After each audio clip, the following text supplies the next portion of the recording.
नमस्कार दोस्तों, आप सभी का स्वागत है आपके अपने YouTube चैनल ज्ञान स्टडी एलएमपी पर।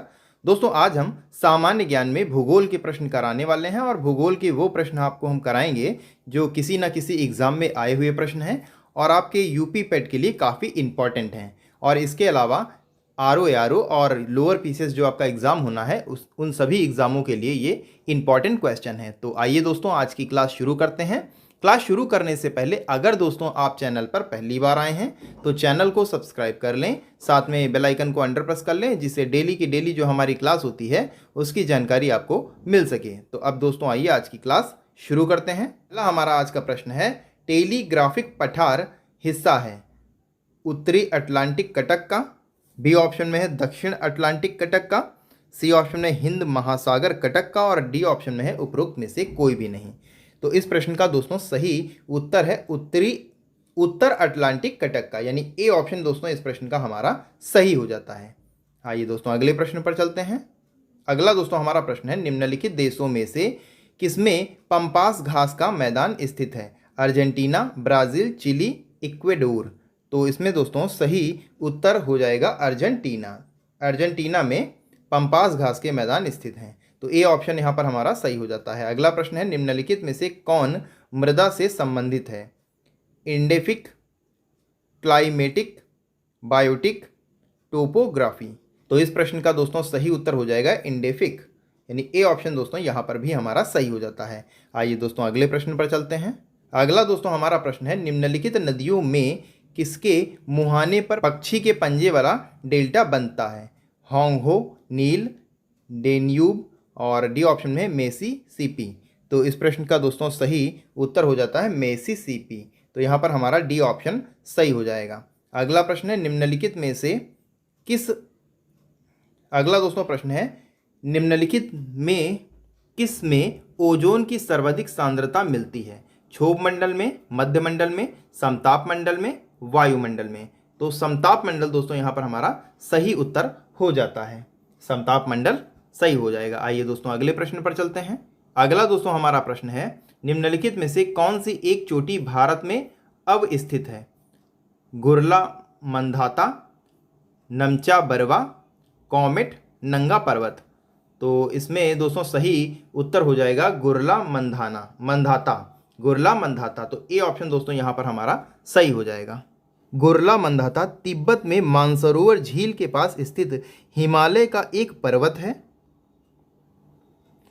यदि कैलाश पर्वत मानसरोवर के एक ओर खड़ा है तो गुरला मंधाता झील के पार दूसरी तरफ है। तो इसका हिस्सा दोस्तों नेपाल में आ जाता है। तो यहाँ पर हमारा ए ऑप्शन सही हो जाता है। अगला दोस्तों प्रश्न है, वन अनुसंधान संस्थान स्थित है कहाँ स्थित है दोस्तों? आपको बताना है देहरादून में, भोपाल में, नई दिल्ली में, नागपुर में। तो ये दोस्तों स्थित है देहरादून में। तो यहाँ पर हमारा देहरादून सही उत्तर हो जाता है। आइए दोस्तों अगले प्रश्न पर चलते हैं। अगला दोस्तों प्रश्न है, भारत का ओशनिक नेशनल पार्क स्थित है कहाँ स्थित है? आपको बताना है सुंदरबन में, चिल्का झील में, निकोबार आइसलैंड में और डी ऑप्शन में कच्छ में। तो ये दोस्तों सही उत्तर इसका हो जाता है कच्छ में। तो यहाँ पर डी ऑप्शन दोस्तों हमारा सही हो जाएगा। 9 नंबर का दोस्तों हमारा प्रश्न है, भारत में सबसे बड़ी तेल शोधनशाला है? जामनगर में, पारादीप में, डिगबोई में, ताती पाका में। तो इसका सही उत्तर हो जाता है जामनगर में। तो ए ऑप्शन दोस्तों यहाँ पर हमारा सही हो जाता है। आइए दोस्तों अगले प्रश्न पर चलते हैं। अगला दोस्तों 10 नंबर का अब हमारा प्रश्न है, भारत के निम्नलिखित नगरों में से किस देश का अगला दोस्तों हमारा प्रश्न है, भारत के निम्नलिखित नगरों में से किस में देश का प्रथम कृत्रिम रबड़ संयंत्र लगाया गया है? पानीपत, सोनीपत, चंडीगढ़ और डी ऑप्शन में लखनऊ। तो इसका दोस्तों सही उत्तर हो जाता है पानीपत। तो यहाँ पर हमारा ए ऑप्शन सही हो जाएगा। अगला दोस्तों 11 नंबर का हमारा प्रश्न है, निम्नलिखित में भारत का कौन सा राज्य सर्वाधिक लंबी तटरेखा वाला राज्य है? आंध्र प्रदेश, गुजरात, तमिलनाडु, केरल। तो इसमें दोस्तों सबसे लंबी तटरेखा वाला राज्य है गुजरात। तो यहाँ पर बी ऑप्शन दोस्तों हमारा सही हो जाता है। भारत में सबसे लंबी तटरेखा वाला राज्य गुजरात है। भारत के सबसे संपन्न राज्यों में से एक गुजरात की तटरेखा सबसे लंबी है। आंकड़ों के मुताबिक भारतीय समुद्र तटरेखा का लगभग 15 से 20% तक केवल गुजरात राज्य में स्थित है। राज्य की लगभग 1214 किलोमीटर की तटरेखा पश्चिम की ओर अरब सागर से लगती है। तो यहां पर हमारा बी ऑप्शन सही हो जाता है। आइए दोस्तों अगले प्रश्न पर चलते हैं। अगला दोस्तों प्रश्न है, निम्नलिखित शैल समूह में से कौन भारत में अधिकतम मात्रा में कोयला प्रदान करता है? धारवाड़ समूह, गोंडवाना समूह, विंध्यन समूह, टर्शियरी समूह। तो इसका सही उत्तर है गोंडवाना समूह। तो बी ऑप्शन दोस्तों यहाँ पर हमारा सही हो जाता है। अगला दोस्तों 13 नंबर का अब हमारा प्रश्न है, नीली क्रांति किससे संबंधित है? खाद्यान्न उत्पादन से, तिलहन उत्पादन से, मछली उत्पादन से, दूध उत्पादन से। तो यहाँ पर सी ऑप्शन दोस्तों हमारा सही हो जाएगा, मछली उत्पादन से। नील क्रांति मिशन का उद्देश्य देश तथा मछुआरों एवं मछली किसानों की आर्थिक समृद्धि प्राप्त करना तथा जैव सुरक्षा एवं पर्यावरणीय सरोकारों को ध्यान में रखते हुए संपोषणीय ढंग से मछली पालन विकास के लिए जल संशोधन की पूर्ण क्षमता के उपयोग के माध्यम से खाद्य एवं पोषण सुरक्षा में योगदान करना है।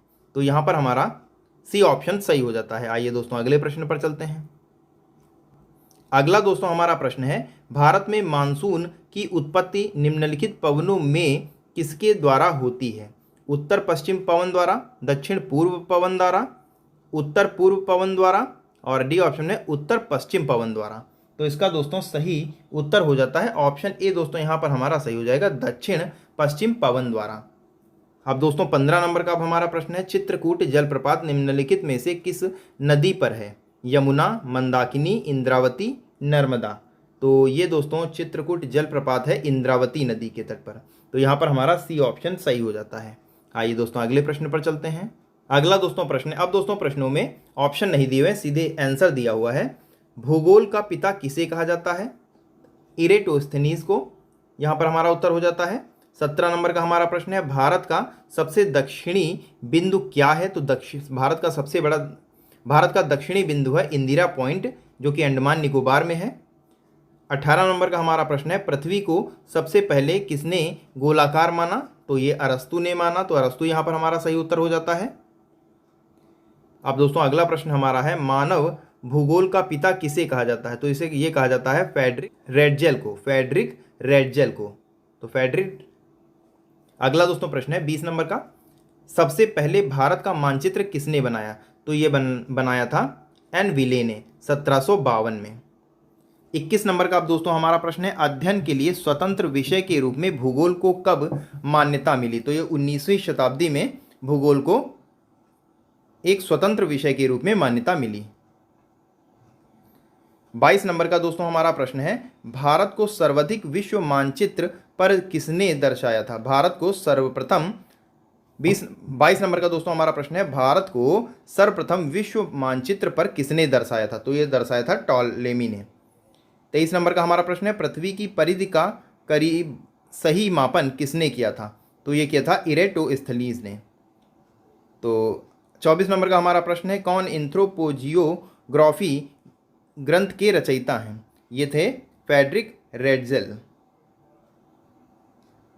अब दोस्तों 25 नंबर का हमारा प्रश्न है, जियोग्राफिका शब्द का प्रयोग सबसे पहले किसने किया था? ये किया था इरेटोस्थनीज ने। 26 नंबर का प्रश्न है, किसने सबसे पहले विश्व का मानचित्र मापक बनाया था? तो ये बनाया था एनेक्सिमिंडर ने। अब 27 नंबर का दोस्तों प्रश्न है, सबसे पहले किसने चंद्रग्रहण का कारण चंद्रमा पर पृथ्वी की छाया का पड़ना बताया था? तो ये दोस्तों बताया था आर्यभट्ट ने। अब ये दोस्तों 28 नंबर का प्रश्न है और आज का हमारा अंतिम प्रश्न है, किसने सबसे पहले भौगोलिक तत्वों पर पीरियोडिक्स यानी पृथ्वी का वर्णन पुस्तक के माध्यम से क्रमबद्ध किया था? तो ये किया था हिकेटियस ने। तो हिकेटियस यहाँ पर हमारा सही उत्तर हो जाता है। तो दोस्तों कैसी लगी आज की क्लास आपको कमेंट करके बताना है, और अगर आपको आज की क्लास पसंद आई हो तो वीडियो को लाइक करें और ज़्यादा से ज़्यादा शेयर करें। और अगर दोस्तों अभी तक आपने चैनल को सब्सक्राइब ना किया हो तो चैनल को सब्सक्राइब कर लें। इसी के साथ दोस्तों आज की क्लास समाप्त करते हैं, मिलते हैं अगली क्लास में। तब तक के लिए नमस्कार, जय हिंद, जय भारत।